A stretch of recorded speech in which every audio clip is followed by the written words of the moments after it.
In Linux, SteamOS can be tricky because some anti-cheat software isn't compatible with Proton, the compatibility layer that allows running Windows games on Linux. Here are some steps you can try to address the anti-cheat error in Wuthering Waves. 1. Check for Proton Easy Anti-Cheat Runtime.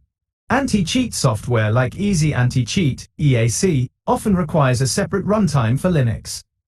Open Steam and go to Tools. Look for Proton Easy Anti-Cheat Runtime in the list and install it if available. Relaunch Wuthering Waves and see if the error persists. 2. Verify Wuthering Waves game files. Verify the game files through Steam to ensure they are not corrupted. This process checks for missing or damaged files and re-downloads them. Right-click on Wuthering Waves in your Steam library.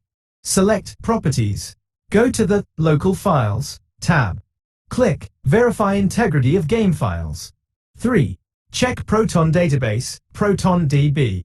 ProtonDB is a community-driven database that tracks compatibility of Windows games on Linux using Proton.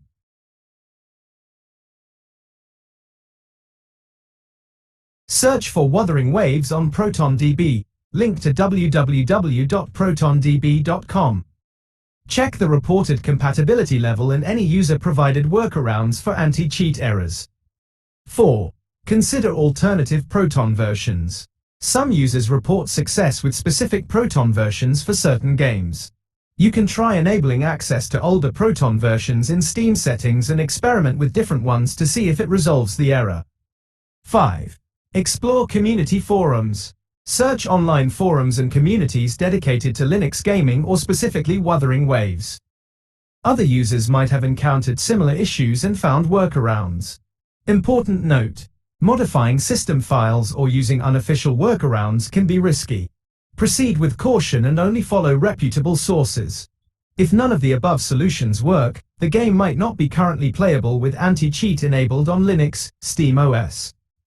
You can consider contacting the game developer or Wuthering Waves support to inquire about potential future Linux compatibility or alternative solutions.